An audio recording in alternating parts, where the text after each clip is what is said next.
Hello guys, Matthew here and welcome back again to my channel. As you can see by this big black boxy looking thing in front of me, today I'll be checking out a chassis, in particular one from Silverstone, their new RL07 model. I've actually came across onto this model last year at Computex while it was still in development, and it really caught my eye on account of its very straightforward, clean looking design, supporting this tempered glass side panel, but with a little bit of an added twist on its front panel. It's divided in two halves and they go past each other under a different angle, almost like an X pattern looking at it from the sides, making this unusual but still cool effect. You can see that we have few air intake points on the side, while here in the middle it's blocked off with a blurry plastic as it has a red LED light emitting out of it, matching the also red lines on the outer edge of the front panel. The red color comes with the black model of RL07, while the white one gets a blue light. That front panel has this sort of like a matte rubberized finish to it, as well as the rest of the chassis, which is, you guessed it, a fingerprint magnet. The front panel can be completely pulled off, just be careful not to tear the cables from the LED strip.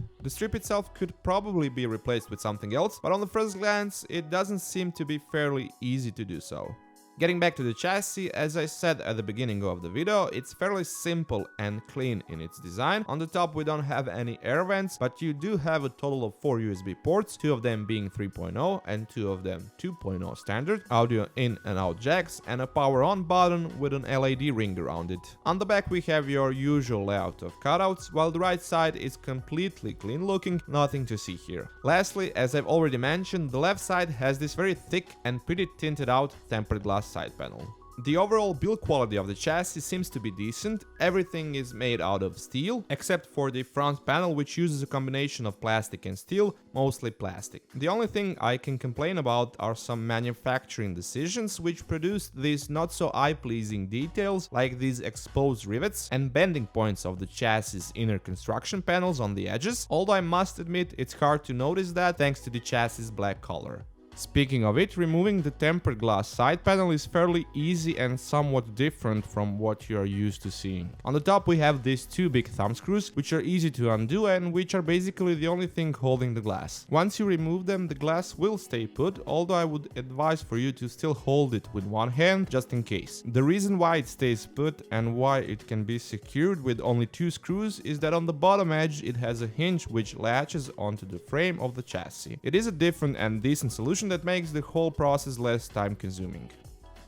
Taking a look at the inside of the chassis, you'll be greeted by plenty of clean space in the main compartment, followed by this very clean looking power supply shroud with Silverstone's logo on it. Everything is easy to reach and handle, there's ample of room for larger components, being it the graphics card, which it accepts up to 415mm long ones, or coolers. For example, here I have this also Silverstone's AR01 aftermarket air CPU cooler, which is around 160mm tall and still has enough clearance from this side panel. The only thing that bothers me a bit are the way the front panel cables are exposed. They really poke you in the eye, but it's not the first time I'm seeing something like this, and you could probably hide them partially with the radiator. On the back we have a spot for a 120 or 140mm fan, and Silverstone actually pre-installed the bigger 140mm fan. Right below it we have 7 expansion slots held by this side plate which opens up, and although it seems practical, in reality it's not, as firstly you have to remove 4 screws and secondly they tend to fall down easily once you open it up.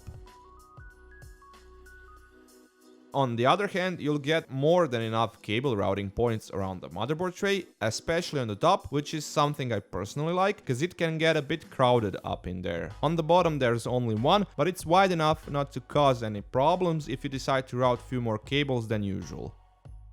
As you've probably noticed, you won't find any SSD mounting points in this part of the chassis, being it on the bottom power supply shroud or at that empty space right next to the motherboard tray. Although it seems like Silverstone aimed for this model to be more radiator friendly in terms of a push-pull fan configuration because of that clear space on the right side portion of it, you would be somewhat wrong. I say somewhat because for a 240mm radiator that's going to be doable, but with a 280 or 360mm one not so much, as they go into this cutout on the bottom, and that isn't wide enough to accommodate two fans on the front and the back of the radiator.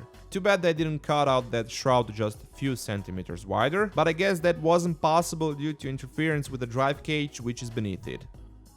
Switching to the other side, opening up the right panel is done by undoing two thumb screws and just sliding the panel out. Here we have 3 spots for 2.5-inch drives which use these practical toolless trays. The only thing I don't like about them is the way that their connectors hover right above the cable passed through holes and rubber grommets, so they will be in the way of the cables coming from within, plus there's a lot of front panel cables already coming through that top left corner, so it can be tricky to handle all of it at once, at least for that top drive. Thankfully, there's plenty of cable tie points around the tray, together with 2 pre-attached velcro ties and enough space between the backside of the motherboard tray and the side panel, so overall it's easier to do a job of a proper cable management. In the bottom compartment you can see that aforementioned drive cage with 3 3.5-inch drive trays, which also take 2.5-inch drives, and it's completely fixed to the top and bottom, so you won't be able to move it. Right of that we have a spot for a power supply, unfortunately without any kind of padding on the bottom, while there's just enough space for tucking in the cables, as you can see here, although I had a pretty modest one size-wise. Also Silverstone's 80 Plus Bronze 650 watt model from their more budget-oriented Essential series. Below it, on the outer side of the chassis, you'll find an easily removable dust filter, and there's enough clearance between it and the floor for the cool air to come in, although it maybe doesn't seem like that looking it from the side. One more dust filter can be found on the front of the chassis, behind the front panel, which you have to remove in order to get to it, and it's a magnetic one, together with the mounting spots for up to 3 120 or 140mm fans, while unfortunately you won't get any of them pre-installed. As I said, you can put basically any size radiator in it, as long as it's up to 360mm of length, but don't count on doing a push-pull setup, except maybe with a single fan or 240mm radiator. All this is good in theory, but I'm not sure how well will they perform, since the airflow and air intake at the front part of the chassis seems to be constricted on account of these really small side intake holes.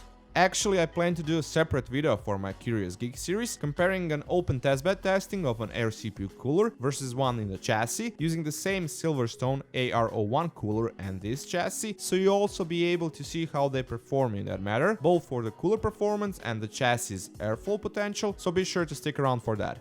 To sum it up, the RL07 is overall a good chassis, no doubt about it. It ticks all the necessary boxes when it comes to this price segment, but it will have a rough time fighting off its main competitors, which would be an easier task if they had a bit of a better execution around some details.